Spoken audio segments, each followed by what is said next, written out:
And I know you're working, putting together a film right now. Yes. It's a uniquely New Orleans story. Yes, been working really hard and long to get a movie made about Louis Armstrong. And it's, Of course, the airport here is named for Mr. Armstrong. yeah, and I worked with, he's pretty much known as the quintessential Armstrong historian, Tad Jones. He passed away, but he had written a manuscript about Louis's life in New Orleans, and because of his research, found out exactly the real date Louis was born. He Right. dug up baptismal records, police records. But wasn't July 4th of 1900? Wasn't that? Yeah, it wasn't. That was Okay. Louis like That going was- around saying he was born on 4th of July, but Right. he wasn't. Okay. He was born August 1st. Okay. And it wasn't 1900, it was 1901. Okay. Yeah, for the record.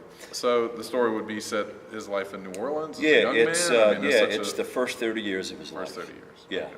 and it goes from New Orleans to Chicago when he went up to play with Joe Oliver and Lincoln Gardens, and then that's where he met Lil Hardin. Right. And Lil Hardin is like the woman behind the man, literally. She pushed him, recognized his talent, and said, "You're too good to be playing second horn to anybody. Right. You got to step out, man. You got to."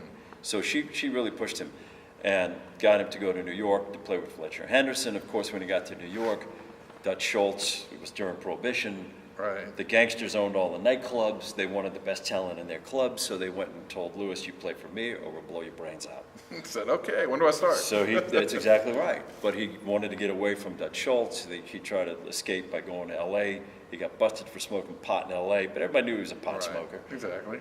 But who had him busted? Dutch Schultz, Dutch who got him bailed out. Dutch Schultz brought him back to New York.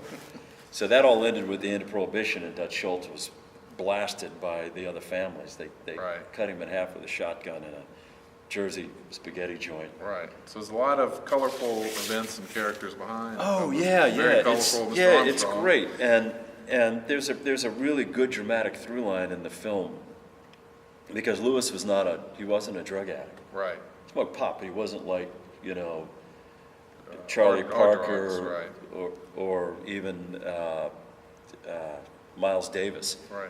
These guys, you look at all of these films about the music icons. Even Johnny Cash was pills and beer. Edith Piaf was a junkie. Charlie Parker was a junkie. Ray was a junkie. That's not Louis. Right. So you say, okay, well, what do you hang the story on? Right. What was his weakness? But I learned from, it was kind of common knowledge, but the research that Tad had done, really the depth of Louis's psychological struggle was due to the fact that he was called an Uncle Tom. Right.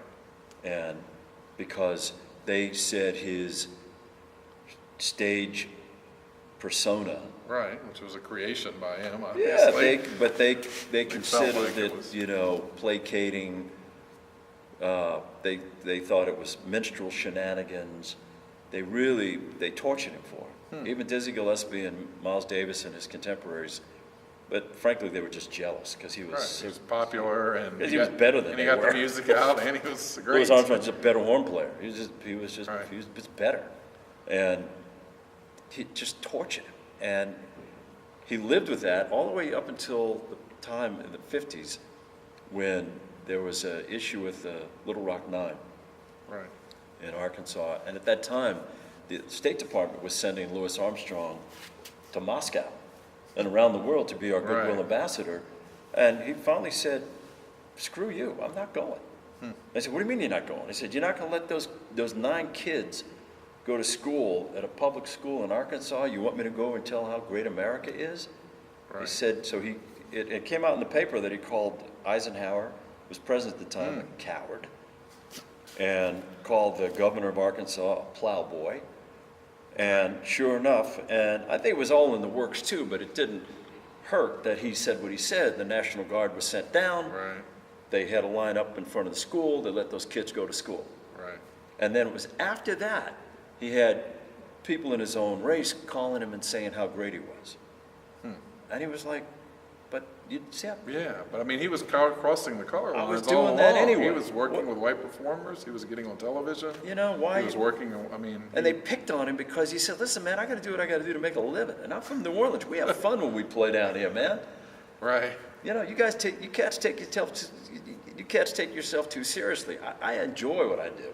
Yeah. That's part of my thing, man. But I think that's And- also shows that it's a great story in that there's this public persona that he created and people don't know the real him and who is that man. Yeah, I so think that's- you've got a great project there and I look forward to That's the seeing dramatic it. through line. So he is in search of one of his street mentors, Black Benny, who was a real guy in the film, that he's trying to get some answers on how to deal with that.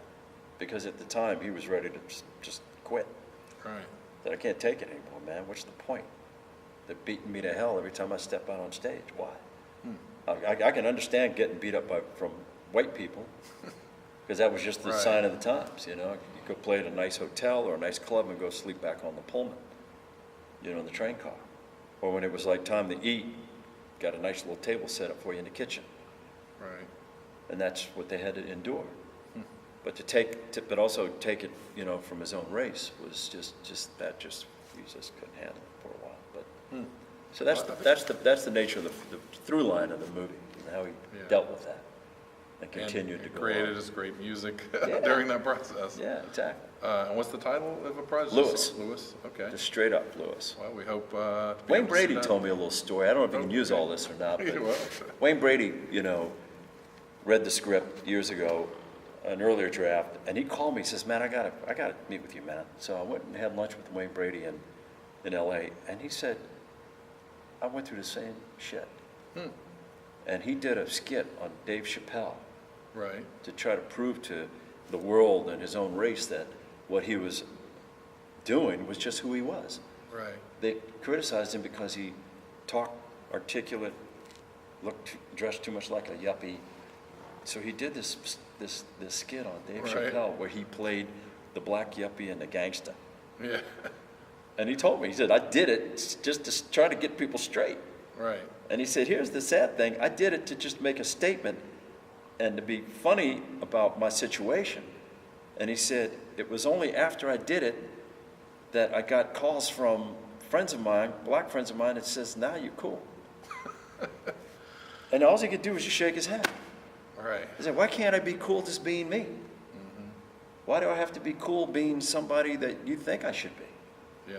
And even Chappelle had his famous kind of meltdown about the show because Yeah. he felt he was being Yeah. portrayed, Yeah. appealing to the white audience for the wrong reasons. Yeah, like he it's, was I denigrating his mean, race. it just, Like Oprah called him out famously about, you know, some of the characters he had, which So were you- comedic characters and parody, but, you know, what are you gonna do? Yeah, Not be yeah. popular? yeah, it's tough. I mean, it was tough. But Yeah. anyway, that's the heart and soul of Louis, Yeah. the well, movie. I look forward to seeing it. I hope everything comes together on it. And Yeah. thank you for coming out here today, chatting with us. Let's go grab some New Orleans food. Yeah, you're right. My treat. Thank you, man.